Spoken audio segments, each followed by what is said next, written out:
Okay, so let's start.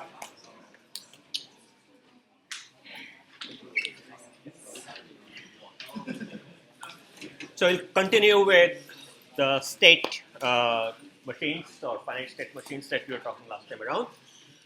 So again, just to sort of recap a bit, state machines, at least for some types of sequential systems, are kind of a nice way to start describing the functionality. And so it's a graph-based, kind of think of the system as a graph with nodes representing states, edges representing transitions between those states. And we saw that how you could implement them either using the one-hot coding approach, where you could literally kind of write things down by looking at the state machine, or alternatively by having the next state logic and output logic and kind of applying Karnaugh maps and stuff like that. So the homework I handed out day before makes you do some of those sort of steps. So rest of this module, I wanted to go over some of the common mistakes that get made when you are doing the state machine. And then we are going to look at kind of a slightly different way of looking at sequential systems, where there's also a notion of data paths. And it turns out that state machines, these sort of state machines are not good at doing things where you have a lot of arithmetic kind of stuff going on, because there are way too many states. So there is some additional kind of abstractions that get introduced. So with that recap, so let's start with common mistakes in state diagrams. So remember, so what we have is each node represents a state. Transitions represent, edges represent transitions out of those states or back to the same state. And on each edge, we list the condition under which that transition is taken. So what that leads to is that you have to worry about a few things. So for example, if I look at the various transitions that are leaving a state, then it should not be the case that the condition is simultaneously true for more than one edge, because then there will be an ambiguity, right? So each edge has a condition associated with it, and you want to make sure that under no possible combination of input values would it be the case that the condition expression is true for more than one edge, because then you have a non-deterministic state machine. So to give you an example, let's look at something like this, where I have a initial state where the system is, and then we basically say under condition A, go to the top state, under condition B, go to the bottom state. Looks innocuous, but if both A and B are true, A and B represent two different inputs, then it's not clear what the next state ought to be. So another way of saying is that if I look at any two transitions out of a state, then if I AND them, then the conjunction must be zero. That is, it cannot be the case that the two are simultaneously ever true. So if you see,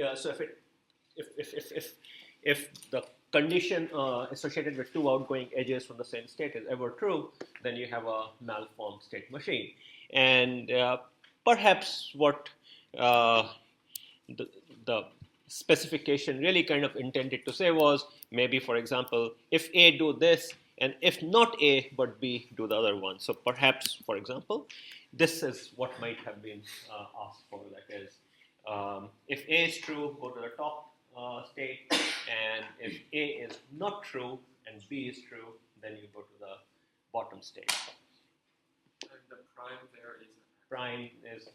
Prime here is negation, and I'm using I'm using the formalism which I have advised you guys against it, but I was too lazy to modify it, cut and paste from some place. So A prime B stands for not A and B. I can take some liberties in lectures, which unfortunately can't. So anyway, so that's what. So first condition for being a well-behaved state machine is that it should never occur that for some combination of input values, two edges out of a state are simultaneously true. And kind of intuitively, it kind of makes sense also, right? Next one. For all transitions that are leaving a state, only one condition one condition must be true. What I mean by that is that you must specify that like for every possible input value, you must know what transition to take. So it cannot be the case that for some particular input combination, your FSM says nothing, okay? Because then again, it would not be clear what the next state is. So there cannot be more than one next state for a given input value, given set of input values, and likewise, the next state should be specified. You cannot leave it dangling either. So in this example that we had, now let's imagine if A is 0 and B is 0, then this state machine that we have thus far says nothing, right? I mean, if A is 0, I cannot take the top transition, and since B is 0, I cannot take the bottom transition either. So again, I have this situation where the state machine is not fully specified. So we do need to specify something, or another way of saying is, if I take the OR of all the conditions associated with all the edges out of a given state, then that must be 1, right? One of them must be true for any given input value. And if that's not the case, then again you have a malformed state machine. So to fix this, for example, perhaps what we really intended to say was, if none of them is true, stay where you are. Okay, so this edge which is going back to the state itself, it's saying if neither A is true, if A is not true and B is not true, kind of stay put. So again, if A is true, go to top state. If A is not true but B is true, go here. And if A is not true and B is also not true, you stay put. And sometimes with some software tools, if you do not specify, if something is left unspecified, then it is implied that you are staying in that state. Okay, so in the sense that this self edge is sometimes, in some cases, is considered to be implied, and it is basically saying if none of those things are true, stay put. Now, again, you are not allowed to do that in this course, so you have to list everything explicitly.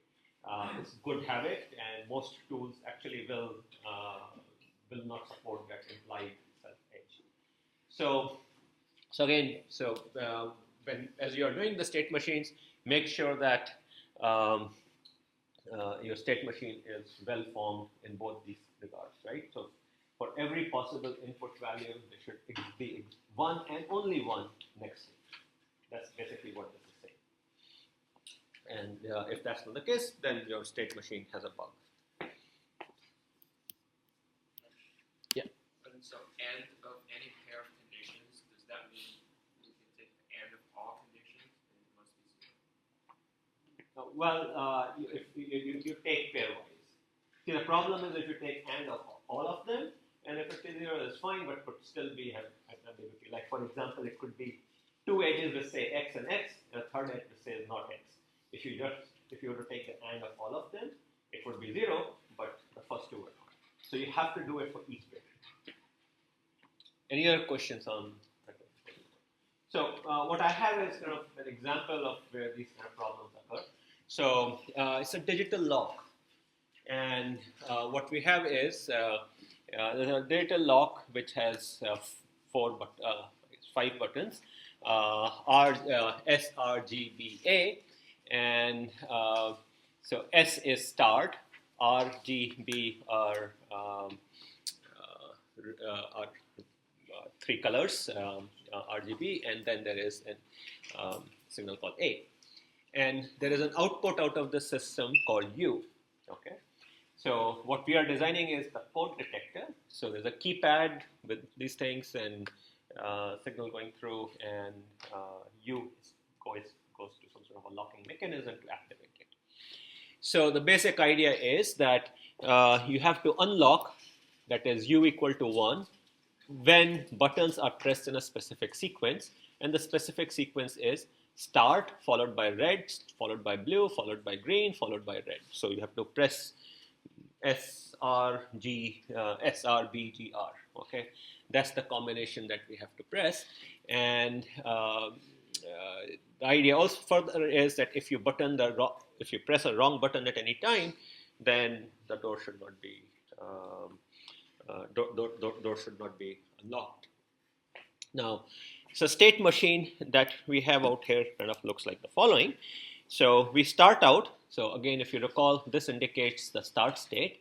We start out in a state called wait, and during this wait state, the output u is 0, so the lock remains locked. And what we do is we spin here on we spin here on S prime. So it basically says if S is 0, that is S has not been pressed, you kind of stay put out here. If, on the other hand, oh, by the way, I forgot, A indicates that some button is pressed. So A has to be, A is, think of it like a pulse. Whenever A is high, then that tells the code detector that at that time you should look at RGBs. Okay, so it's basically kind of telling that there is a valid signal out there. Okay, so we start on the wait state and we spin out here as long as S is not pressed. Then when S is pressed, we go to a state which we call as start, and output still is 0, so the door is still not unlocked or remains locked. And then what we do is we stay out here as long as no button is pressed. And then at this stage we say if a button is pressed and it is red, so A is 1 and R is 1, then we move to a state saying, hey, I have seen one red. So we move out here and the output is still 0. And we spin again out here as long as no key is pressed. And then this edge AB says if a key is pressed and it is blue, then move to the state called blue. And the same logic, if a key is pressed and it's green, we move to the state called green. And finally, if a key is pressed and it is R, we move to this second red state. And at this one, you see how we have a output of 1. So at that point in time, we are going to unlock the lock. And then in any one of these states, if a key is pressed, so like here we see, let's see, if you look at this one, if a key is pressed and it was not blue, we kind of go back out here because that is what the spec says. Wrong button at any time returns the initial state without opening the door. Likewise, if I was in the start state, if a key was pressed but it was not red, we go back to the wait state, and you kind of see the same thing out here. If I'm in the green state and if a key is pressed but it was not R, then again we go back to the original state. So looks fine, this lock. Do you? I mean, intuitively, kind of we seem to have just mapped what the state machine, what the specification said into a reasonable looking state machine. Now, question for you. Do you think you can trick this state machine to unlock the door without knowing the code or RGBR? Maybe Press all the buttons at the same time. Okay, so indeed. So as you can see, what will happen is if I press all the buttons at the same time, then when I'm in this state, R is true, but GB also happened to be true, so we don't care. We move out here. B remains true. We kind of just race through this thing. The door is unlocked, right? So clearly the state machine doesn't work. Press everything, unlock. Okay, you don't need to know the code. Okay, so that's obviously a problem. So we need to fix it. So how would you fix it? I have a question. Yeah. Can you make that into like instead of setting the states as your output, you also do it as like You could do it. That would be a melee machine. Okay. Generally speaking, I like to design things the more way. It's just easier to think in terms of what's happening in each state. But you could do it, and I think the TAs for pattern matching kind of went through some examples with the melee and more. So you certainly could. Now, in this particular case, you could imagine saying that, okay, as soon as I detected an R, I am going to, at that point in, out here, as soon as I detected an R, I'm going to do a output of 1, okay? Now, the behavior here might be slightly, let's see, the behavior in that case would actually be, what would happen is as long as the R is pressed, the unlock signal will go out, and otherwise it will not code. So the behavior will be slightly different, but given the problem spec, it's probably similar. But again, my encouragement to you would be that generally speaking, think more. It's just easier. Okay. So how would you, so back to the original problem. This thing opens if I press all the keys. So how would you fix this thing? So the transition to each of the colors should be A, like for the first one from start to red one should be A and R and not B and not G. And not B and not B. Exactly. So what she's saying is that what I can do is, let me first. So if our basic problem is that if we look at this transition, let me fix the color. Just give me a sec. Okay. So if I look at this transition, this is where fundamentally the problem is, right? That I'm only checking for whether red is pressed. I should check for red is pressed and B and D are not pressed, right? So we have to check for the other two colors not being pressed. Why do we need a signal A? Why do you need a signal A? Good question. So usually what happens, strictly speaking, I could have defined that R, G, B, whenever they are high, you recognize as a button press. Usually what happens is sometimes keypads and all, they have additional circuitry in them which clean up the signals because these buttons are mechanical buttons. So when you kind of press them, there is kind of up and down jitter which happens. So usually they kind of do some cleanup and all, and then only when they detect kind of a valid press, they say observe the signal during this period. So what I'm referring to is the following. Think of like these buttons are mechanical stuff. So when you press them, you don't usually get a clean signal like this.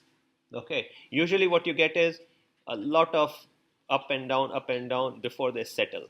And then when they go down, there is a lot of up and down before they go like this. That's what deep down the mechanical stuff looks like. So oftentimes there is a front-end circuitry which basically cleans up the button signal, and then they kind of give you this additional stuff saying now it is valid. So that's the only reason. But strictly speaking, you could imagine that instead of having given you a separate A, I might just give you RGB as a cleaned up signal. So for the state diagram, can we write for stage 0 to stage to red 1, and can we write R as the transition from stage 0 to stage to red 1, and not R for staying? Well, you would have a little bit of a tricky thing in that case because what you will also have to make sure, let's see, you can, if we follow your approach, so what he's suggesting is what if we didn't have an A, I'm only looking at the R. And then when I move from this state start 0 to red 1, can I only look at the red signal? So if I only look at the red signal, you will have to also additionally modify things so that you wait for red to be released also. Otherwise, what will happen is a press on R for 2 clock cycles would become visible as, you would think of it as 2 successive presses of R. So with your approach, you would probably also have to make sure that you release R. So you would say on R move there, and then wait there as long as R is pressed, then look for a release of R before you go. So you'll have to modify the statement.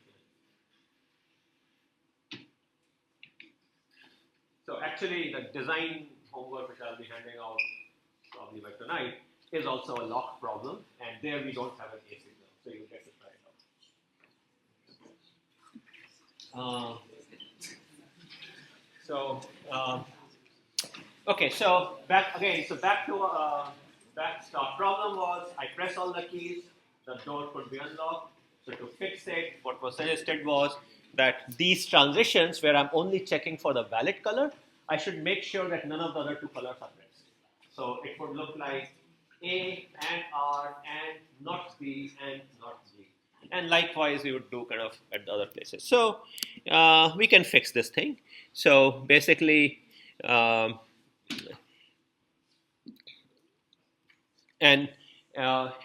what will happen now is, and if one of the wrong buttons is pressed, we want to go back out there, right? So so first thing we do is we say, okay, if the key is pressed, and it is not R, but it is B or G, then I go back to the state.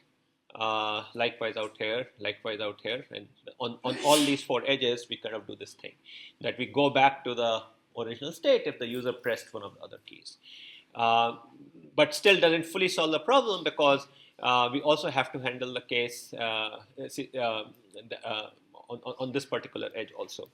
So what we really end up, so if you look at this diagram, what happens is AR, the transition on this edge and the transition on this edge, that is not 0. So what is happening is, under some condition, both of them are possibly true. So we need to fix this also. So we replace AR by AR not B not G. So my eventual state machine will look like, I don't think I have a diagram, but I'm just going to plot them out. So this AR should become AR B prime G prime. This AB should be AB R prime G prime. This AG should be AG R prime B prime.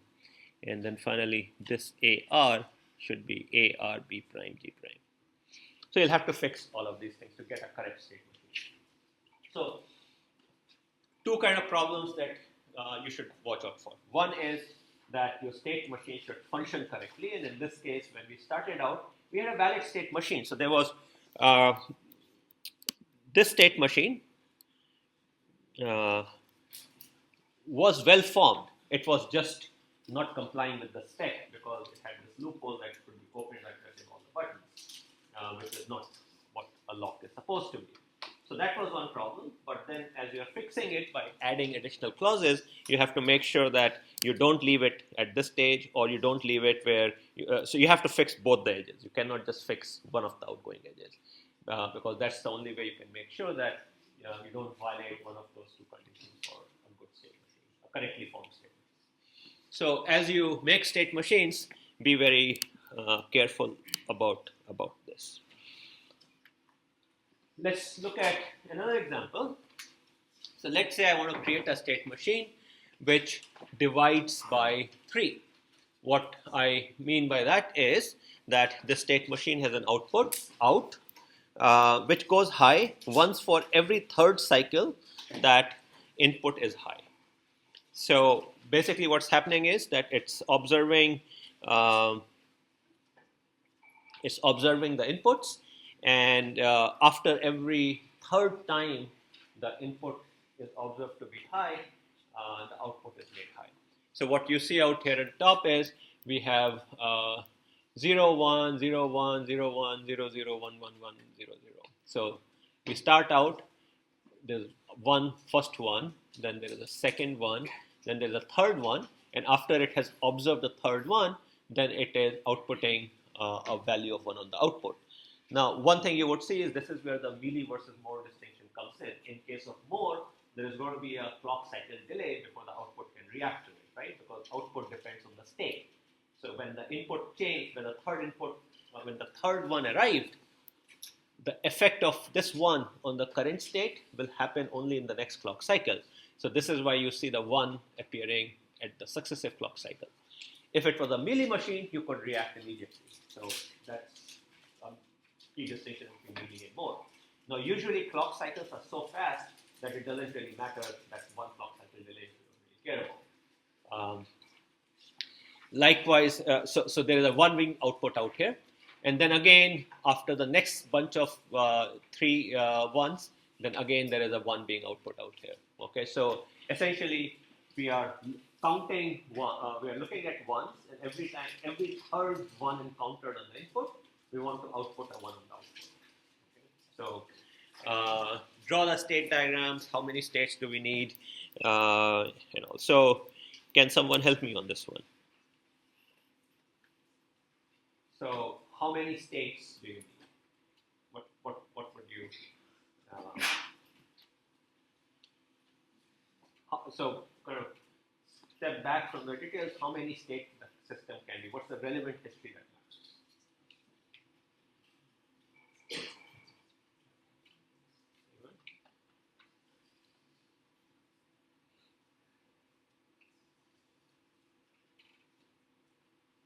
So it's very similar to the pattern matching examples that the PS have done, right? I mean, the pattern is a little bit twisty out here. 4. So what will be the 4 states? What? The 3 ones, consecutive ones, and then like reporting if you already did it or not. No. Why don't you explain why do you have 4 states? You have your zero state, and then you have your one. You've observed 1 1, and then you've observed 2 1s, and then you observed 3 1s. Yeah, so I mean, essentially the states will correspond to how many ones we have observed, modulo 3. Or when I have observed 0 ones, or 1 ones, or 2 ones, or the third, right? So those are modulo 4 states. So we are going to start with that. So 3 states, and I'm just going to call them 0, 1, 2, 3. Right? That how many ones have I had a chance to observe? And my output would be 0 in the first 3 states. So it's 0/0, 1/0, 2/0, and in the third state it would be 1. Now let's look at the state transitions. Okay, and we start when my system starts out. It starts out in this state, let's say. So now when would I move out of state 0? When I observe a 1, right? I mean, that's the definition we have. So upon observing a 1, I move out here. And otherwise, otherwise means as long as I'm observing 0, I stay put out here. Okay, now in this, we come in this state.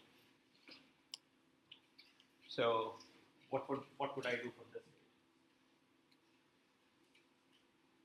I have 2 possibilities. I can get a 0 or a 1. What should I do if I get a 0?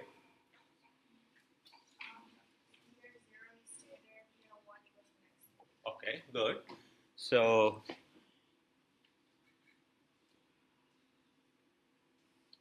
same here, right?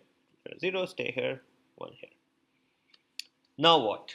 Out of this third state, 2 possibilities. I may get a 0, I may get a 1. What would you do if you get a 0?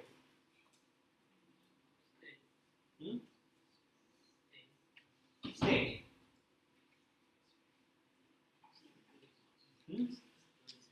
Go back to 0, exactly, right? I mean, does everyone see why that would happen? I mean, if I get a 0, I'm essentially going to now look for the next set of 3. So when I get a 0, I cannot move back.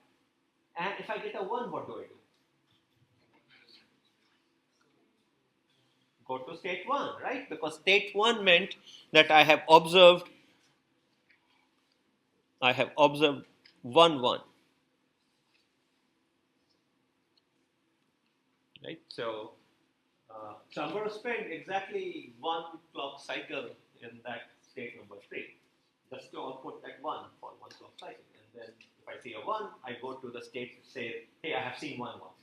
And if I see a 0, I go back to the state saying, I have not seen any more ones. So this is a very simple pattern detector. Okay, so, oh, go ahead. Can you also show us how to do a melee version of this? Yeah, exactly. So that's the last question. How do we make the output go high in the same cycle as the third input 1? Okay. So what we want now is a modified version where instead of this 1 appearing in the next clock cycle, I want the 1 appear in the same clock cycle. Okay. So now, can someone suggest to me how would you do it? So remember, what's happening in this one is this is a Moore machine. So he asked me a question, but I'm asking the class. Okay, so help me out. The TAs have covered this thing in this section.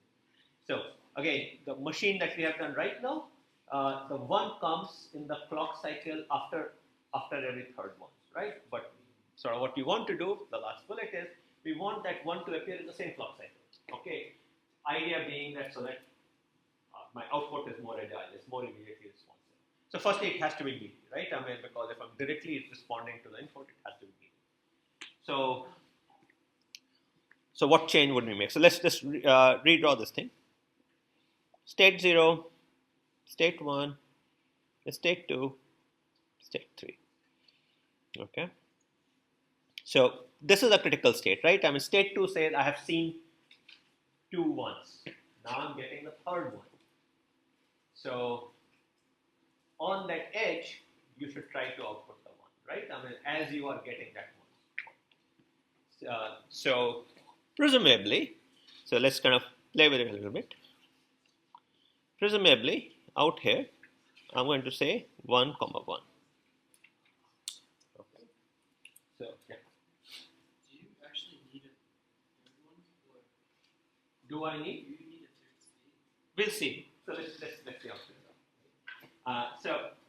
Wait, so if you have the 1/1, then that means if you have a 1, then after 1? Yeah, so it says that take that edge. So the first one is saying take that edge if the input is 1. And the one after the slash is saying, and by the way, make the output is 1. So let's kind of go back and fix all these things accordingly out here. If I have a 0, I'm going to stay put out here and keep outputting 0. 1, take this edge, but output 0. 0, we stay put out here. 1, output 0. 0, output 0. Okay. Now let's look at, the question was, do I need that third state, or can I automatically kind of go back to someplace after this thing? Okay, so what's happening? At this stage, I have seen a 1.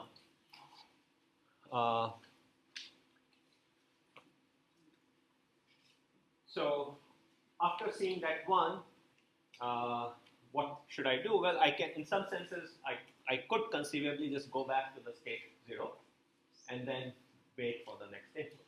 Okay, so because I already immediately kind of reacted to it, I don't need a state just to make the output. So one possibility, cleaner possibility is I just do this guy. So I output the 1 and then kind of go back to my restart state.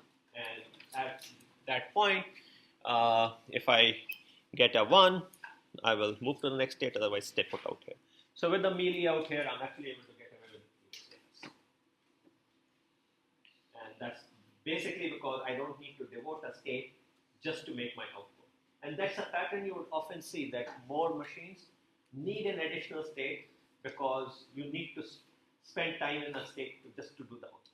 1 clock cycle state just to make the output. So does that mean that whenever you want like compare more really, like really it's just always one less state? Not always true. Sometimes what may happen is that this part of more may get overlapped with some other state where you're doing something else. So it's not a general statement.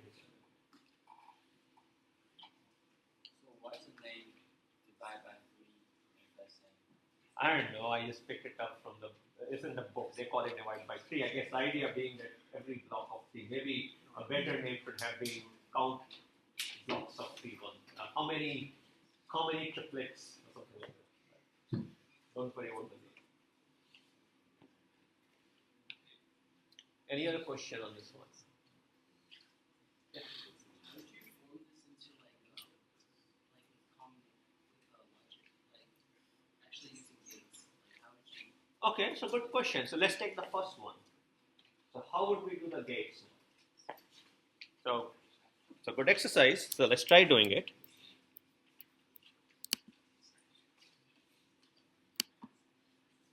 Okay. So look at, so we are going to do the more machine. Okay. So after the state machines, what do we do? What's the next step that we'll do in the process of getting to the gates? State table. That's one approach. Another approach is that I can do one hot coding straight away, right? In which case I can just write it down. But let's do the state table approach. So what would be the inputs on my state? So So state table will have the input and the current state. It will have the output and the next state, right? That's what, and we have only 1 bits of input and output. How many bits do we need for the state? So we have 4 states, so we need at least 2 bits. Let's imagine that we actually do create the most compact state representation, and I'm going to call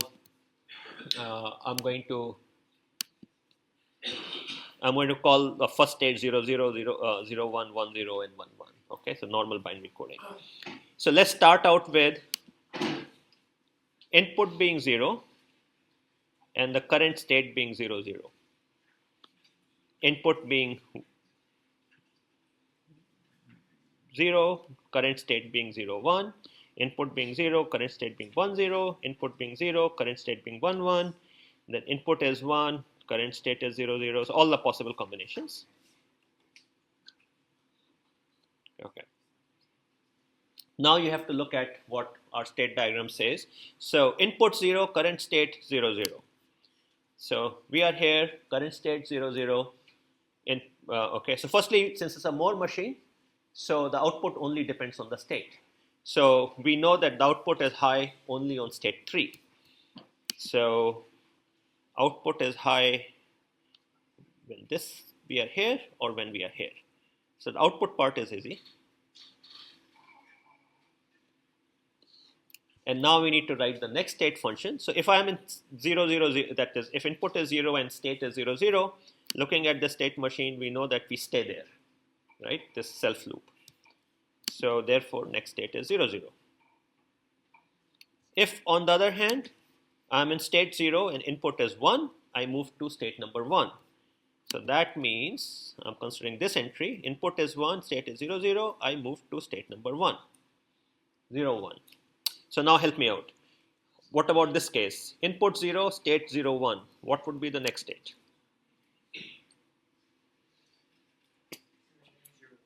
So 0, 1. And for the other case where the input is 1, going back out here, it's state 2, which is going to be 1, 0. So we fill this guy.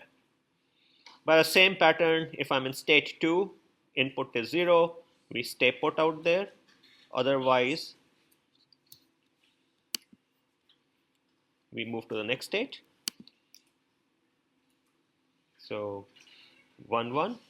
And finally, if I'm in state 1, 1, 1, input is 0. This basically says I go back to state 0.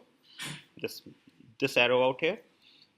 So I go back to state 0. And if it was 1, I go back to state 0, 1. Okay, so that's my state table.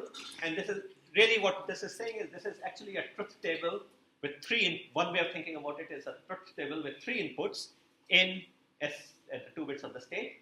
And I have 3 output values. The output, the next state bit 0, and the next state bit 1, right? So I have to implement 3 pieces of combinational logic because I need to create these 3 outputs. And that you can do using K-maps. So let's look at it. So what do you think is the equation for output? So output is high whenever the 2 S bits are high, right? So we'll basically say output is high if it is S1 and S0. What about S next, bit number 1? So that's this first column. And so it is, I guess the logic is complicated enough, but you can kind of work it out. But the S next one will correspond to this middle column out here. And likewise, you will write the logic for S next 0. And generally speaking, you can do K-maps and stuff like that out there, or you can just use Logisim's truth table stuff. Now, when state machines get large, as in there are too many states, then you'll have to rely on something else to kind of help you out. So there are 2 pathways out there. One, so if you have a large number of states or large number of inputs, for example, let's take like that digital lock example which we had a short while ago. It had 5 inputs. It had S, R, D, B, and A. So I would have 5 inputs, bunch of states. So by the time I'm looking at my combinational logic, I'm dealing with a large number of variables.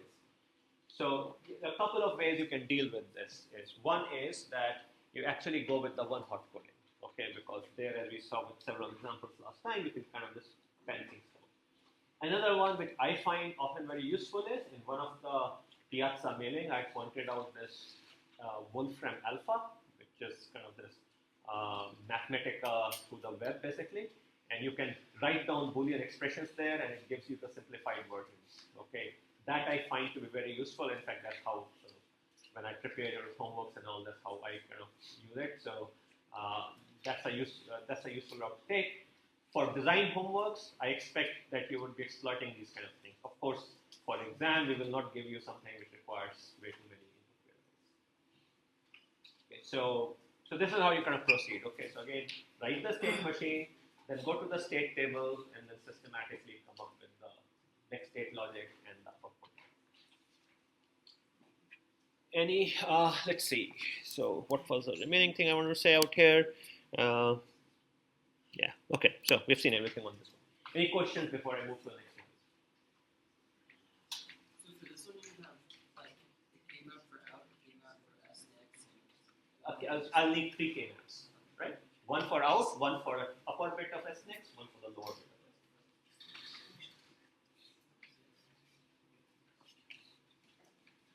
For the digital lock, you said we will have release issue, but You're talking about digital lock example?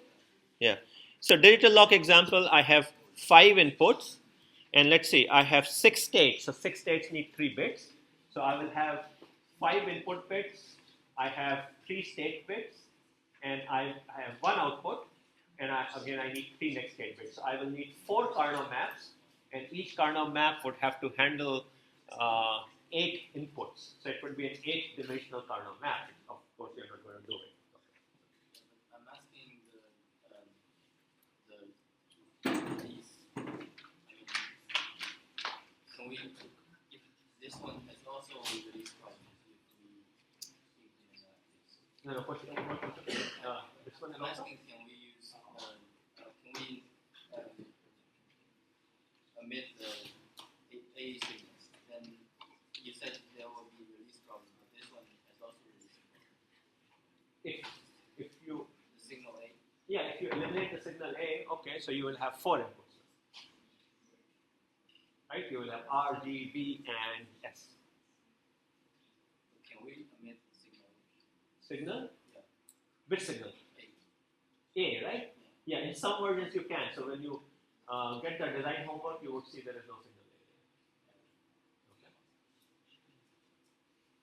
So basically, if you don't have signal A, you'll have to kind of wait for release of R. You'll have to think about like what's happening. See, right now, every time A goes up, if A is high for multiple clock cycles, it's still it's the same key still. What you would have to do now is you'll have to spin on, if you see R going high, let's say to indicate R is pressed, then you'll also have to wait for R to be released. Right, so imagine what will happen in a clock like this. I press a key, and by the time I release it, many clock cycles would have passed. So your controller is going to see R equal to high for multiple clock cycles, even though that is a single key press. So you have to deal with that. Okay? So for the Mealy version, could you also use the state table in that same way? It's the same way, exactly. It's exactly the same way. So yeah, so when it comes to kind of a back end, it's the same way. It's just the front end where we need more take a difference.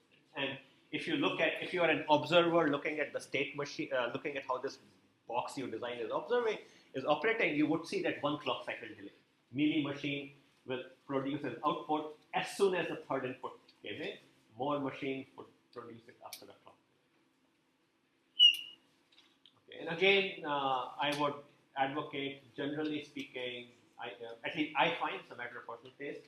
More machine turns out to be easier. There's actually a additional subtle reason why usually people prefer more machines, and which is the following: that more machines, the output does not see any glitches on the input. This is the point I had mentioned earlier also.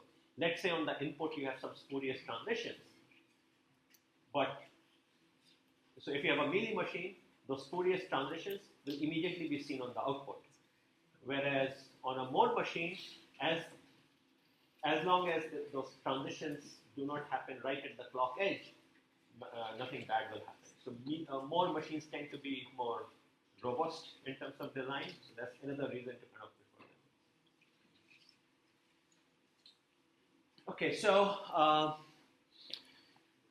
let's move to more complicated state machines or sequential systems.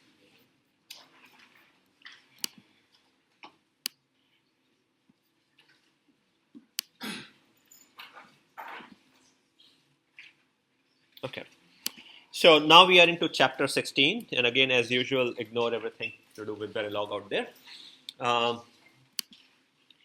So the problem with the state machine that we have done thus far is that if there are too many states, then it's very hard to describe them in terms of those nodes and edges. And just think of this way: a modern microprocessor probably has a few million flip-flops. So the number of possible states it can be is 2 to the power a few million, right? Which is more than the number of subatomic particles in the universe. Okay, so way too many states. So you cannot conceivably write down the state machine for something like that, right? Or even like something a lot simpler, 32-bit counter, something which is 32-bit registers where they can store 4 billion different values. So you'll have a graph with 4 billion states, 4 billion nodes. Again, you cannot do it that way. So we need kind of a better way of dealing with these things. Now, fortunately, the states of these more complicated things are not entirely random. Like a counter counts up sequentially. And likewise, kind of other things. So there are perhaps better ways of dealing with them, and we routinely deal with them. Every time you write a computer program, you're actually writing a state machine. Your variables, when you say int x, and then when you update x with a new value, essentially that x is part of the state of your system, and all the values that x can take are part of the state. Like your overall program state is the set of values all the variables have at any given point in time, and some other stuff. So the way we kind of deal with these things in our software is to kind of separate out things into these variables. So we'll see kind of the same thing that plays out here. So let's try with an example. Let's say we have a counter, okay? And so what this counter is doing is something very simple.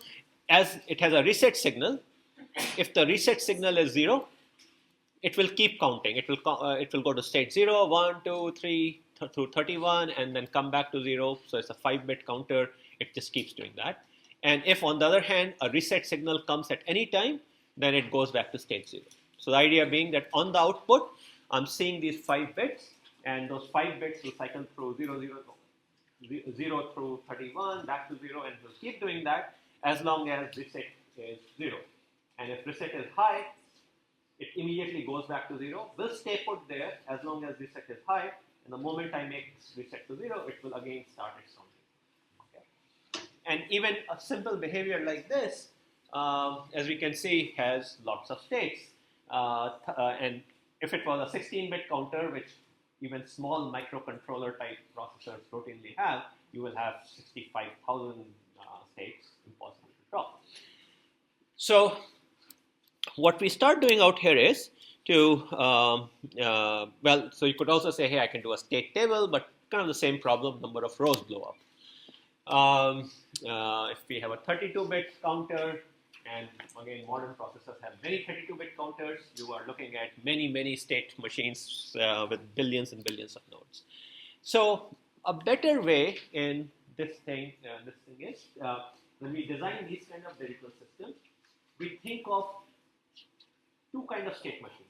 State machines which are controlling what is happening. This is kind of like the if then else, while loop, for loop, these kind of instructions in your program. And then, so they basically tell you where in the program I am. And then there is a second kind of state which is hidden in the variables in my program. Int x, int y, and then I say z equal to x plus y. Those x, y, z, these are all states, and I'm manipulating them by arithmetic operations. So it turns out that separating out a digital system into these two parts, the part which is manipulating data and part which is telling how to manipulate data. Okay, so one which is actually doing these operations and the other which is kind of doing the control logic for behind this, we kind of separate them out. The part which is just manipulating the data, we call the data part. And the part which is deciding how to sequence the operations, when to branch and stuff like that, those we call as controller, and that we design using the state machines we have seen thus far. So if we look at an example, it will kind of start getting a little bit clearer. I can define the state, I can define this counter that we had in the form of a programming language like statement. So that counter basically is saying, I have a variable called next state, and that next state is equal to 0 if reset is 0, sorry, if reset is 1, and is state plus 1 if reset is 0. So if any of you have done Java or C or C++, this syntax is available in the language, and what this basically says is, this expression on the right hand side is of the form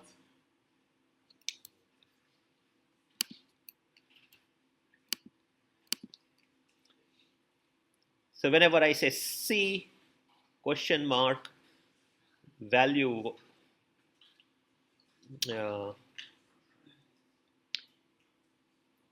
value 1 colon value 0, whenever you see this kind of expression, it's basically saying if C is 0, then use value 0. If C is 1 or true, then you use value 1. So anyone seen this expression, ever used this thing in your programs, right? I mean, so it's a conditional assignment state. So I can basically think of my state as a variable, and every clock tick, I'm updating that variable according to that expression. It's saying the new state is equal to either 0 or the current state plus 1, depending upon the value of reset. So I just write down that expression, and now deep down what's happening is that it's basically a simple, if you think about it, you can probably, a more complicated stuff might involve some additional steps, but something simple like this is just a single statement. So this counter is an example of what is called as a data path or a sequential data path. It's a sequential circuit where the next state function is described by a expression, an arithmetic expression, a programming language like expression, as opposed to through a state diagram or a state table. Okay, so that's kind of the simplest way one could think of this, that I have variables, my state happens to be a variable, and I'm basically writing a very simple program or an expression which describes how that state is being updated. So in case of a counter, which is a simple example, this expression is going to visualize. So you're trying to say that you could write out a state table that is really huge and exactly, right? I mean, if my state had 32 bits, then my state table would have 4 billion entries, right? Because those are the number of different states that are possible. And if I were to do a state diagram, if I come to a state diagram, I will have 4 billion nodes in my graph. Both are basic. Alright, this might be a bad question, but what precisely do you mean when you mean a counter? Just in general? Counter is what? Whenever you mention a counter. Counter is something which counts. So the output out here is going to count up. This is, in this particular case, it's counting from 0, 1, 2, 3, all the way to some value, goes back to 0. So more precisely, this is a modulo 32 up counter. with a reset, this particular example. Counter generically refers to pieces of hardware where their dominant functionality is that their output increments by a fixed amount every clock cycle or decrements by a fixed amount every clock cycle. Okay, but that's a very loose definition. Many different counters. So this specific counter is a 5-bit counter or a modulo 32 counter with a reset function, and it's an up counter because it's counting. Okay. Any other? Yes. So there's some differences that we used to have, like say 32 states, we have to memorize all of them. Now we only need 2. The next one, the previous one, the current one or the next Well, we still have 32 states. It's because in this expression, state is a 5-bit variable, and next state is a so it's a 5-bit variable. So deep down, there's still 32 states. It's just that it's far better for me to express it as this expression instead of kind of doing it as a state table or as a state diagram. Okay, and now imagine if this thing was 32 bits, as it is with most of our computers, then of course the disparity is huge. So it's just that there are certain type of sequential systems which are far easier for us to express using these arithmetic operations and expressions and stuff like that, as opposed to doing it with a state diagram or a state table. Okay, and counter happens to be an example because it can be expressed in a very simple fashion this way. Okay, go to 0 or go to current state plus 1. So 32 states is already too much for design. Well, I won't say it is too much because I'm going to ask you to do more than those many states in the design homework. So no, it's not. So I guess I mean you should be able to manually, not in an exam setting. In an exam setting, will probably not give you more than 8-10 states, but for design homework purposes, you should be able to handle a small number of tens of states. But clearly, for like 32-bit variable, 32-bit states and all, you'll have this way too many steps to do it in this traditional way. Okay. Go ahead. So then using this method, not only do we have less state and less expression, we don't need to write down such a big table, but also we have a different implementation. We have a different implementation. We'll see that how that plays out. But point is, not everything could be expressed this way. If I were to try to express my lock this way, it would be pretty hard, as you can imagine, right? Expressing as a single expression would be pretty tricky with that lock stuff that we had earlier on, or a pattern matcher and all, right? So not everything is expressible this way, which is why there are sort of 2 types of sequential systems. Sequential systems which have this jumble of logic, kind of jump around the lot. And then there are sequential systems which have this nice arithmetic type expressions describing them. The latter are called data-oriented systems. The former are called control-oriented systems. And most systems have both parts. They will have some part which is the data one, which is expressions, and then some part which is the control, which sequences them how things are happening. When you write a software program, that's what happens, right? We have iterations, we have conditional expressions and all. Those are kind of the jumping around parts. And then you have these kind of expressions which correspond to the data manipulation.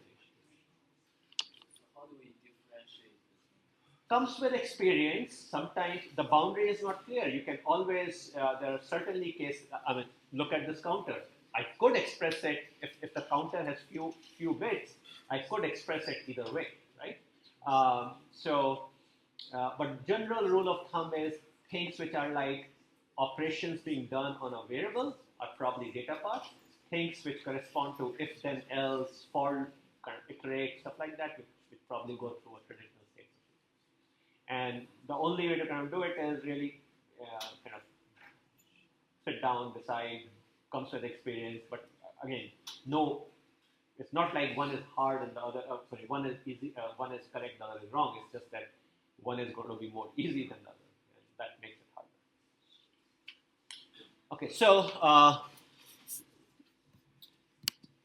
so counter is an example of a data path, yeah, we already kind of wrote this. So whenever you see this kind of expression, x is equal to a question mark b colon c, what we are really saying is x is equal to b if a is not 0, otherwise x is equal to c.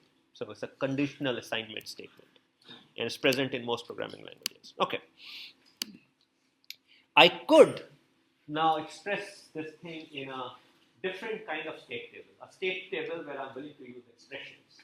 So basically what we have now is I have a state variable which is 5 bits, and we say whenever the state is a, then the next state is either a plus 1 or 0 depending upon what reset is. Okay, so I could write my expression as a state table, except that the state table I'm allowed to use symbols as opposed to only zeros and ones. Okay. Again, this is just entirely a matter of notation.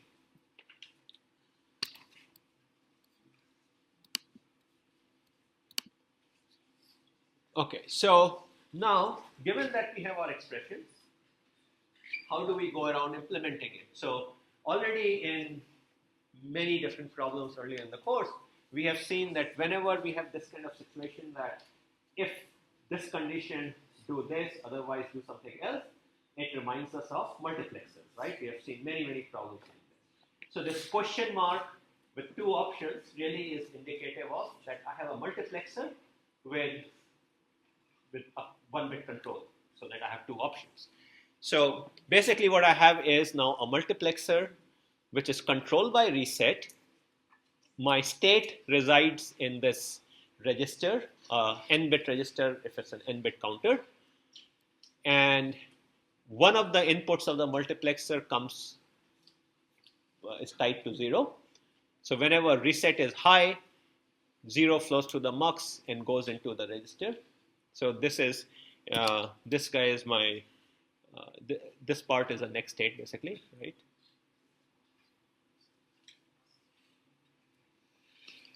And if reset is 0, then I want my next state to be current state here plus 1. So this is a adder designed for just adding a 1 to it. So as you can see that this translating this expression into an implementation is pretty trivial. If on the other hand you had written it out as a FSM and stuff like that, that pattern would not be obvious. So going from an expression like this to a circuit like this, if you are allowed to make use of registers and arithmetic operators and multiplexers, you can literally kind of just write it down by looking at the expression. And in context of combinational logic, you already saw that. I mean, if you recall, like the last problem in the midterm was kind of like that. We had this complicated looking expression and we basically literally just created the combinational logic for it.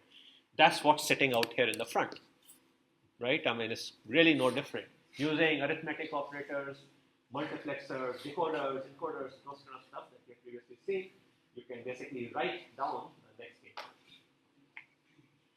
Okay. So it's this ability of kind of taking an expression, a data path expression, and then just coming up with an implementation without going through all that state diagram, Carnot map, stuff like that, is what makes data paths so powerful. And if you think about the kind of operations that we use in our programming languages, we've already seen counterparts to most of them. Saw multiplier, we saw adder, subtractor. If then else is nothing but a multiplexer. So we've seen all these sort of things. And we have actually already done problems like this. So this next state logic is relatively easily done. Any questions on this before I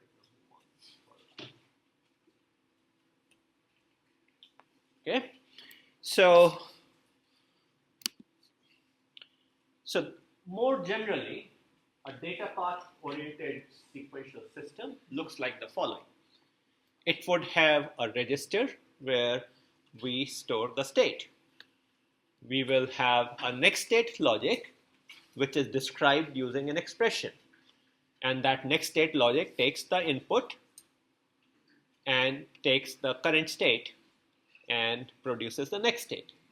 And then also we will have some sort of an output logic which will say how the output depends upon the current state. Okay, this diagram is what we have seen previously also when we talked about what is a sequential system. This is no different. It's just that I have drawn it differently And the main thing is that this next state logic and the output logic are going to be described in forms of those expressions, kind of like in a programming language.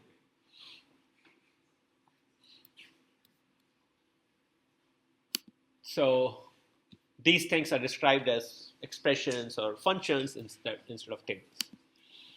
So let's look at an example. We are now going to make a more complicated counter. So it's an up-down load counter. So this counter can count up, this counter can count down, and this counter allows a new value to be loaded immediately.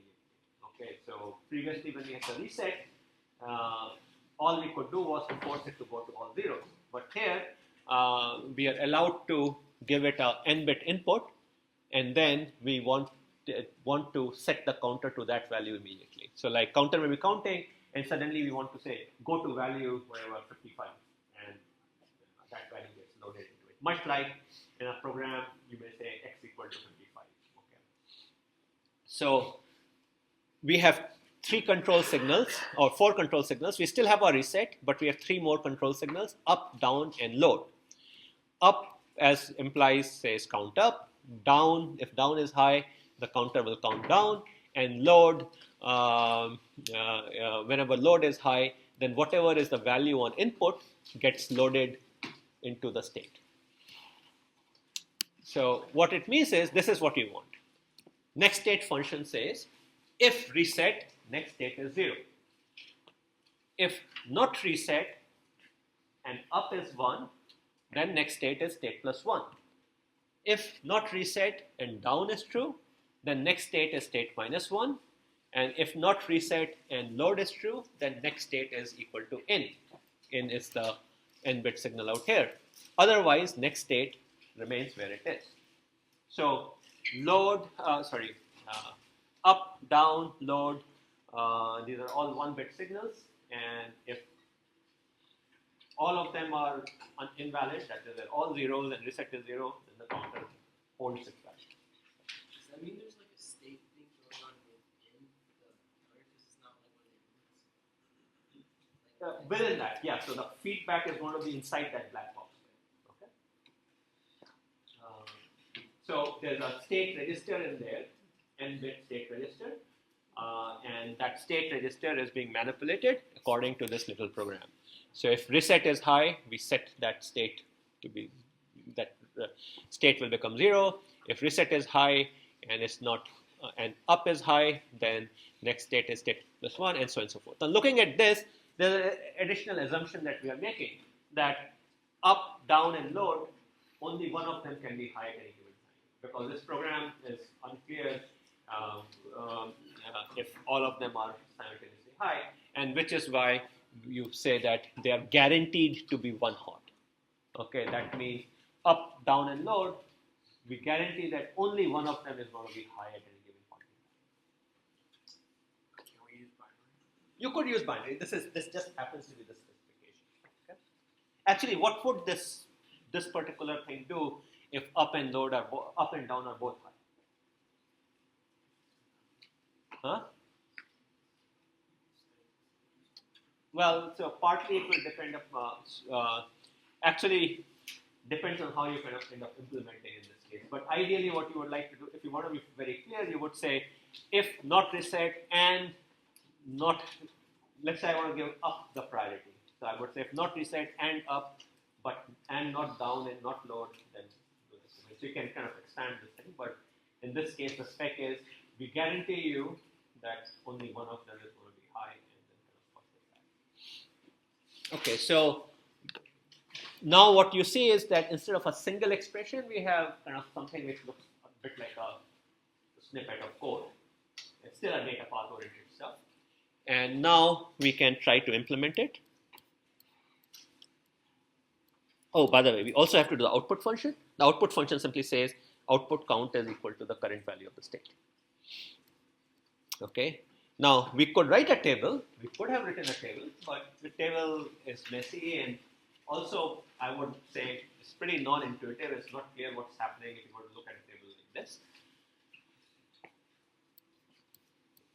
And you could write a symbolic table that is a little bit clearer. So the symbolic table says that the current state is Q. Then if reset is true, then the next state is 0. If up is true, it's Q plus 1, and likewise. So this is a symbolic table, which is easier to understand.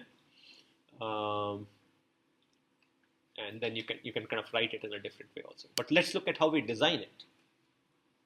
So now what's happening is I have 4 choices for my next state. Next state could be 0. Next state would be plus 1. Next state could be current value plus 1, current value minus 1, or the current value. It can hold its value. So what I need is then a 4:1 multiplexer. So I have a 4:1 multiplexer. And I arrange things so that when control input is all 0, then 0 gets loaded into it. When control input is 1, let's see. Actually, I'm sorry. Let's go back out here. I have 5 possibilities, right? 0, plus 1, minus 1, in, and hold its value. So I have 5 possibilities. But one way to implement this thing is that I implement it as a 4:1 mux. And one case says hold your value. So the top one corresponds to holding the value. Next one says load, because this is taking the in and going to put it in the next state. Third one allows me to increment or decrement. So this is increment or decrement. And the final one is reset. So I have 4 options for my multiplexer. For this one, I put this logic which can either do a plus or a minus, depending upon what I feed into its control logic out here. So this basically this let me control to add 1 or subtract 1. And then what we do is we take our input signals, reset, up, down, load, feed it into some sort of a combinational logic, and I have to generate the control signal for my multiplexer, as well as I have to control this adder subtractor. Now, adder subtractor part is easy. Whenever down is high, I need to do subtraction. So I feed this signal out here. This combinational logic will have to take reset, up, down, and load, and to generate the right one-hot coded signal out here, depending upon which combination that we want out here. So that depends upon the specifics of the system, but generally speaking, your data path logic would look like this. So you would say I have the state. I would think of all the possible ways that state can be updated. I'll put a multiplexer for it out there, and then I'm going to design a control logic, a combinational logic to kind of control this thing. Now I cheated a little bit out here because there is no such thing as a 5:1 multiplexer. After 4:1, we have 8:1, which would be pretty wasteful out here. So we kind of did this trick where we used a 4:1 mux, but put this adder subtractor in front. Question? You know, like in the beginning, you were talking about how you have to like do not reset and down and not up and not load. Do you not have to do that for this one? Because what happens if up and down goes? Yeah, because our problem statement guaranteed us up, down, and load are guaranteed to be one hot. So we are relying on that. So we are basically saying if the user violates this contract, all bets are off. So this is the equivalent of don't care for sequential systems.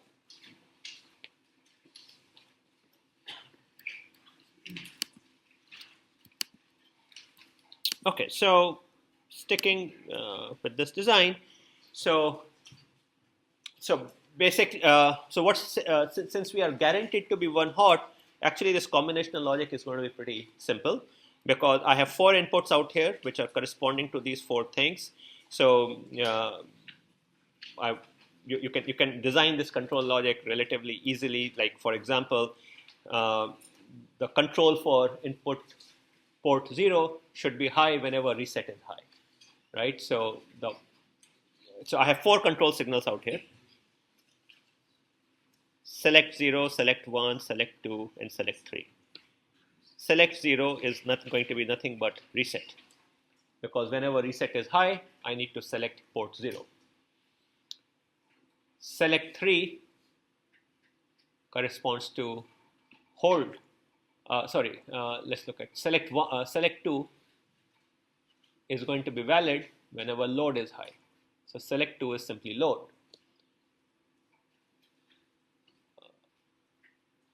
Select 1 should happen whenever I am either counting up or counting down. So select 1 is going to be, oh, by the way, this is going to be load and not reset. Select 1 is going to be up or down and not reset. And finally, select 3, which basically says hold your value. What would that be? What would be the expression for the select 3 input of the mux so that I hold my value? Next state is the same as current state. So what would be the logic for select 3? Not? Okay. So not reset and not load and not up and not down. Okay, so it would be not reset and not up and not down and not load. So this combination logic is just a bunch of gates. This control logic is a bunch of gates. It's generating the signals for the mux. So this way of designing data paths is a pretty general strategy. You put in a register for the value. You put in a mux which has all the options, and then you generate the control signal for the mux, and you do a little bit of the optimization. In midterm, we had this problem number 3, I think it was, where you had to implement some logic using the multiplexer, and multiplexer had fewer inputs than what you really needed, so we were using some logic in front of the mux. The same kind of stuff which is happening over here, that instead of using a 8 to 1 mux and a separate plus and a separate minus unit, plus 1 and minus 1, we basically use a single unit plus, which can do both, plus 1 minus 1, and also kind of control it using this. And we already saw that adders and subtractors are very similar to each other, so you can actually do it with a single piece of logic. So you'll have to do a little bit of hand optimizations in these kind of things, so to keep your design overall efficient, but otherwise it's largely an implementation of the logic which was in the code out here. The if statements really ought to always suggest to you a multiplexer. And you always have the state register, and you are updating the state register in one of several different ways depending upon the logic of your data file.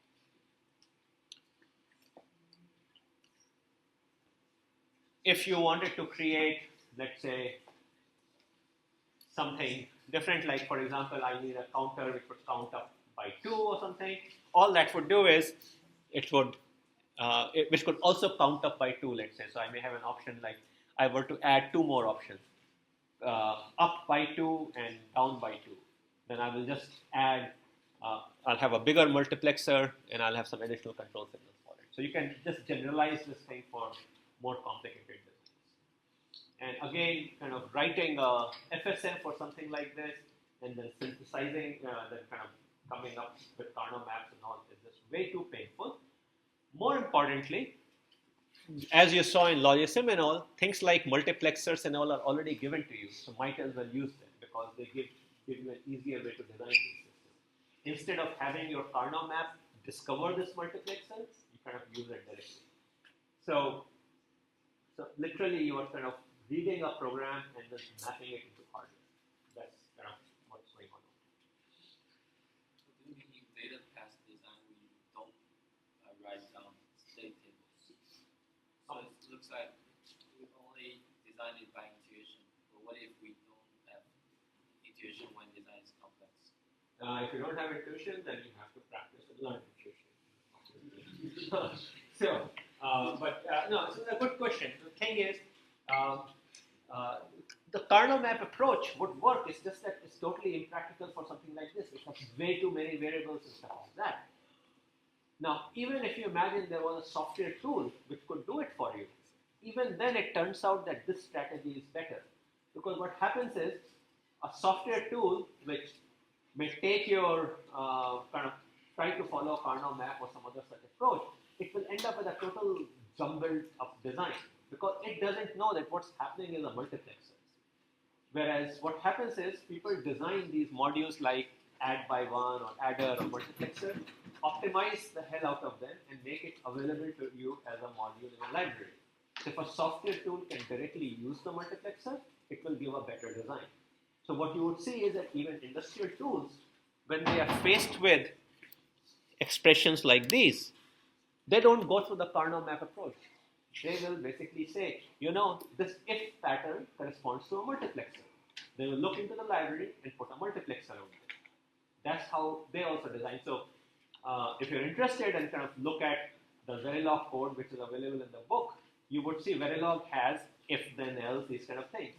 Tools which understand Verilog, they actually will use the multiplexer and all. So they do exactly what I'm describing the intuitive approach to do. So the Karnaugh map type work approaches just do not work and are not used because they are too unstructured. Whereas here our problem has a very nice structure to it. So the tools also use it. So maybe model design is almost data path and no time. You have a mix of the two. So what happens is they will, if for example, if you write a program where you say for I equal to 1 to 10, do something. Then that for I equal to 1 to 10, they'll put it into a state machine. And the body of the for loop, they will do as a data path. So modern design results in usually two pieces of combination, two pieces of sequential logic. One which is implemented as a state machine, one which is implemented as a data path. Which goes where is where the art comes in. Okay, and sometimes you can take the same system and implement it all as data path, all as a control state machine, or some sort of a partitioning of the two. And then partitioning is what kind of comes from experience. There's no good answer to it. Like for example, I recall last year in my quiz, and I gave a problem which I guess when I was setting it up, I thought, okay, do it as a partitioning of the two, and then most students said, you know, I can just do it as a data path. Okay, so so it kind of depends on how you think about the problem also. I was thinking differently, most students ended up thinking differently. So there's no one right answer, it's only an answer is more efficient or less efficient. Any other question before I move on to some more examples? How should we really define data path? If I draw the Karnaugh map and come up with a gate implementation and call it data path, and you don't know Excellent question, and I guess in some other context, it's like you know it when you see it. Okay, so you cannot define it, but what is true is that things which are structured like this, like these, they are usually designed one bit at a time and just replicate it. So when you look at the chips, you would see that they have a very nice structure to the layer. Whereas the Karnaugh map stuff and all would be some jumble of wires and all.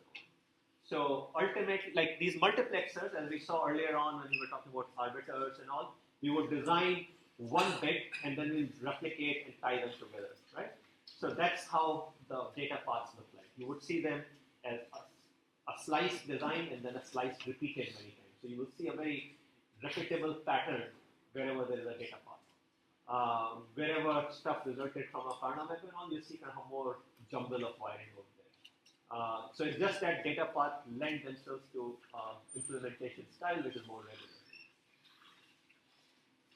Any other questions? So a lot of this stuff, like those of you who are in EE, when you do 115C, for example, or the graduate course for 216A, where you actually kind of get to design a chip using these kind of things. In computer science, I guess if you do 152B, I think, the digital design class, the lab, there you again kind of get exposed to some of this stuff. So some of these issues are kind of a bit too advanced for this very first course, but you will encounter them in some course or the other. Okay, let's look at another example. So this time around, we are going to do a timer. So timer is another very popularly found digital module that you would encounter. And so what is a timer? We have timers in our kitchen and all, right? I mean, we want to time how long to cook the meal. So you microwave oven, you kind of set it up. The timer counts down. At the end of it, the microwave oven stops. It beeps, right? So timer is a device which basically you can tell how much to time, and at the end of it, it does some action. And we encounter them in kind of so many ways. Another use of timer is to measure the duration of something. You are timing a swimming race. So at the start, you say start the timer. When the swimmer reaches the end, you stop the timer. Right? These are what we normally think of as timers. So this timer, and you'll find that almost every processor in a computer, they have these kind of timers things. And if you look at the data sheet, they will describe what are all the timers, how to use them. So this is a very simple version of that concept. So I have a timer which has a bunch of inputs. There is an input called reset, which resets the timer. So again, your like timing watches for races, they have a button which resets the timer, right? So that's what it does. Load the value into the timer. This basically puts in an initial value. So if I want to count down 2 minutes, I can load a value to it. Done means when the count hits 0, then a signal comes out, at which time you may do some action like sound a buzzer or something like that. Or in the microwave example, shut the microwave. And what this particular timer does is it decrements unless reset or load or done is true. Okay, so what happens is it will count down to 0 and then stop there. But if reset or load is true, then the corresponding action is done. Reset immediately takes it to 0. Load loads in a new value into the timer. So that's a very simple timer we have defined. And the idea being that at the end, we want to generate a notification at some future time. In programming languages, oftentimes you will find statements like sleep for 5 seconds. This is something you can do in C and Java. So what really happens is the operating system deep down starts some sort of a timer. When 5 seconds are up, the timer fires, the operating system wakes your processor. So timers, directly or indirectly, you end up using many a time. Even something as simple as when you say, like a lot of PCs and all now, you can say, you put the machine to sleep, but you say at 6 a.m. wake up. That's a timer. So timers everywhere in these systems. So typical use pattern, you are going to load a value into the timer, and then you will say count, and then you will wait for it to be done. Okay, so that's how kind of the structure happens. So let's try to now design it in terms of our data path style design. So the next state function, so there are many different ways of potentially writing it, but here we kind of chose to write it this particular way. So it says if reset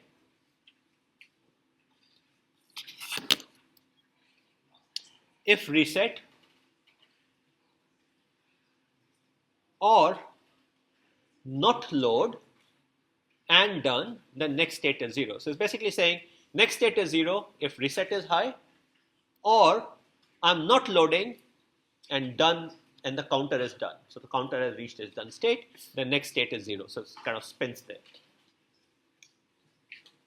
If on the other hand, reset is 0 and load is true, then next state is whatever is on the input line. And otherwise, I'm counting down. Next state is state minus 1. So there are basically these options, right? One is that I am loading a value. The other is I'm resetting the counter to 0. Third is counter counted down and is now hit the value of 0 and I'm going to wait there. So unlike a counter where after it hit 0, it would have wrapped around and kept counting, a timer kind of just gets at 0. So that's what's happening there. And then the final option is do not just regular countdown. And my output function, so the timer has only a single bit of output, done. And that done happens when all the bits are 0. So when I've reached the state 0, then I assert the done signal. So this is not all the ORing of all the states, basically, all the states. So again, so this counter functionality typically would be, I can reset it so that it just goes to 0, or otherwise I can load a value and then I can let it count down, and then it will hit the 0 state, it will raise the done signal. So this is how we kind of express it, and implementing it again are multiplexers and stuff like that come into play, and again I need to do some logic.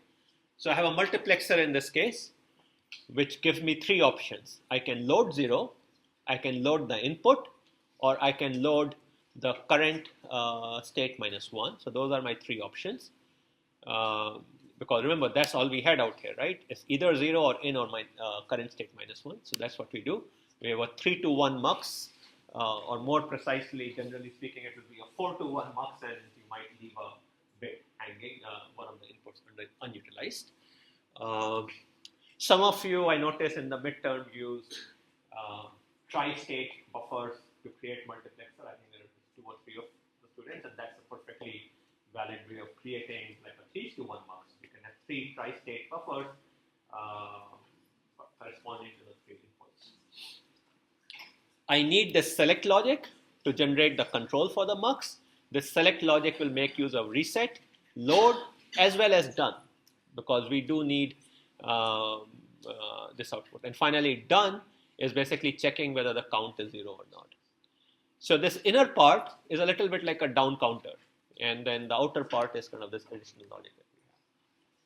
So again, the idea is that this kind of stuff, you could do K-map and all, but realistically speaking, it's more likely you will give up before completing the design.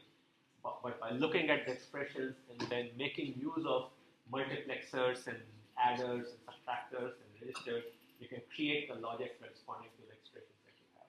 So this is literally kind of, you're looking at a program and then you're mapping it down into hardware. And you're basically thinking along, how am I updating the one variable I have, which is state. So this is a program where basically I have one variable, state, and the program is saying how the state is being updated every time there is a clock. And that's what's happening. And then there is a little bit of arbitrary stuff inside the select logic, which is where kind of those conditional statements and all are going, which is basically telling us under what condition, which input of the mux I should be selecting. Could you explain the previous slide about the output function?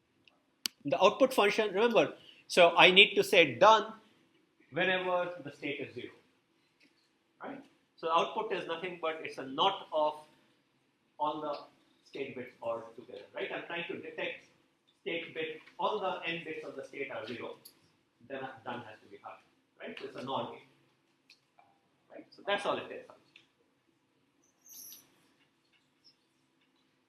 Okay, so look on the right hand side. It's a knot of a bunch of things all together.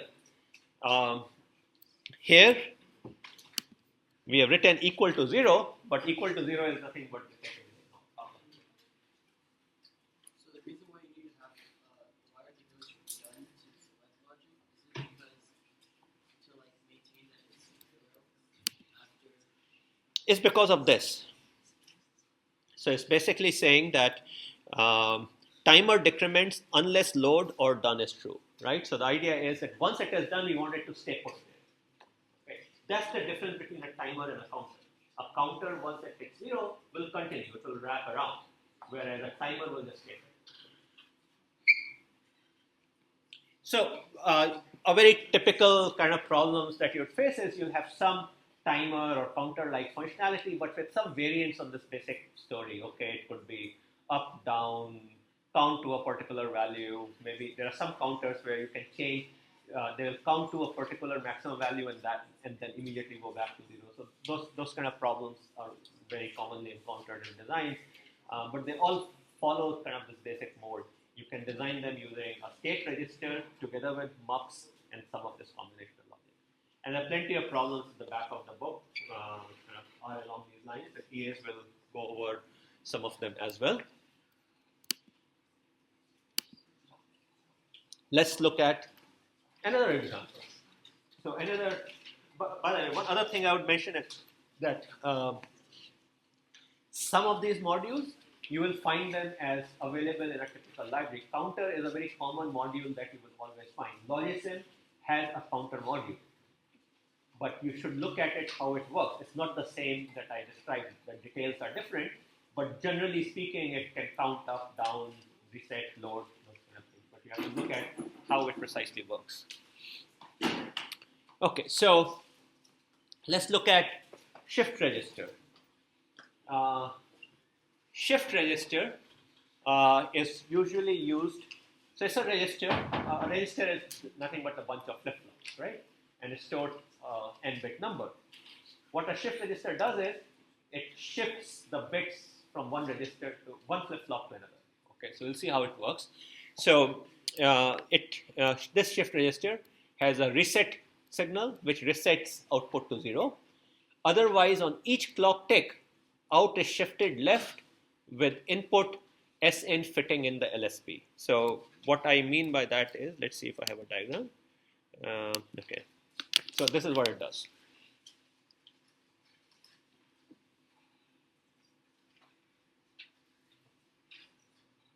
Think of, I have a bunch of D flip-flops. The input of the first one is this input SIN called serial input. Output of the last one is called out. Okay, and then what is happening is on every clock tick, what happens is whatever is on this D flip-flop goes out here. Whatever is on this goes out here. Whatever is on this one goes to the next one, next one, next one, and serial enters out here. So essentially, I'm feeding in a series of inputs on that 1-bit input SIN, and at every clock tick, kind of the whole array kind of shifts by 1. So what happens in this particular case is, if I'm not sorry, actually this is the output is this whole thing. So if I'm looking at the output, what is happening is the output is kind of shifting. So if output in one clock cycle, let's say output in one clock cycle was 0, 1, 0, 0, and let's say Sn was 1. The next clock tick, it will become 1, 0, 1, 0, because this will be gone out. This 0 will go here, this 1 will go here, this 0 will go here, and SIN will enter here. So it's basically shifting like this. And usually this is used in when you're trying to, so serial data is very commonly used because I need only one wire. I can send bits back to back. But then within a computer, we then often need to manipulate it in chunks. So let's say I may have a lot of data which is 32-bit data. Instead of carrying 32 wires for sending all the bits in parallel, I may send them back to back. So let's say I have many 32-bit words. So I will send all the 32 bits of one word back to back serially, then the next 32 bits, then the next 32 bits. But then on the receive side, I will need to convert them back into parallel chunks of 32 bits. So this kind of shift register gets used for that. As the bits are coming in, we are going to put them into these flip-flops, and they will kind of keep shifting in. And once I have 32 of them, then I'm going to read them. And then I'm going to do the same thing for the next 32 bits. So this is how your UARTs work. Anyone know what is a UART? Heard of it? No? Serial port on your computer? All right. Serial port, anyone? Ever used one? Serial port? No? RS-232, does that remind you of this? Okay, USB port? Okay, USB. Okay. So USB is an example of a serial bus. Have you ever opened a USB cable? How many wires are there? 4. Good. 4 pins. So there are 2 of them are data lines. They correspond to the voltage which is being sent, One is power, and there's a clock. So, okay, sorry, there's clock, ground, data line, and so data is going in serially at a very rapid rate. But then when you read it from the USB peripheral, it is actually a 32-bit word. That's or whatever the logic provides you. So there is a serial to parallel conversion which takes place inside the USB chips. Likewise, when you are sending the data out, you send a byte, and then bit by bit it is sent over the USB. So high-speed interconnects are all serial because you don't want to carry a lot of wires at very high speed over long distances. So there are many serial interconnects which are around there. Actually, RS-232 or UART that I mentioned is probably the most common one that you will encounter. Many devices around us and all use it. Many peripherals and all. It's very commonly available. So serial stuff is used for communication. Correct. Going back out here. So this thing does serial Serial to to parallel. Serial to parallel. So when enough bits are ready, then we ship them out. Exactly. What you'll do is you'll have another circuit which would say, give me a tick every, let's say, 32 bits. If I am collecting 32 bits, right? So every time I get a tick there, I'm going to take all the bits of the output, store them. Can we have parallel inputs? Could you have parallel input and then serial output? Can be serial, can be parallel. Can we have parallel Yeah. inputs? Actually, old PCs, I mean, you guys are all too young, but I think there might still be PCs with parallel ports. If you look at the back of a desktop, sometimes you will see a big connector, which is the parallel port of a PC. Macs haven't had them for ages, but PCs somewhere on with them for a long while. But it turns out that parallel ports, besides being more expensive, they have more pins, more wires, they're actually also slow. Can we use this one to make parallel inputs? You will need to do it in the reverse direction. So you will let the D flip-flops be loaded in parallel and then sent out serially. Does the USB 3.0 use more wires? I don't believe so. I think USB 3.0 is also a single wire, a serial. Okay, and if you look at Apple's Thunderbolt, okay, that also is actually a serial one. It's just that they have multiple serial things in there. So it has multiple channels, each one on a separate pair of wires. So they should have like parallel, right? Or parallel channels. Okay, so there are multiple independent channels. So there's a reason why serial is preferred. So imagine I'm sending 32 bits in parallel. I have 32 wires going from point here to back of the room. I send out 32 bits simultaneously here. I expect them to reach simultaneously at the other end. The problem is not all the wires are identical. So some bits will reach a little bit earlier and some will reach a little bit late. And when you are operating at very high speed, the difference in delays on these wires can be such that I may send them out all on the same clock tick, but they may arrive several clock ticks apart on the other side. And dealing with that is very painful. If you have a single wire, you cannot go wrong, right? I mean, they will by definition. So that's why high-speed I/O is serial. And again, like I don't know if any of you know Professor Ken Yang, his specialty in E is just really high speed, many tens of gigabit per second. Let's see, how are we doing time-wise? I'm going to stop out here and pick up this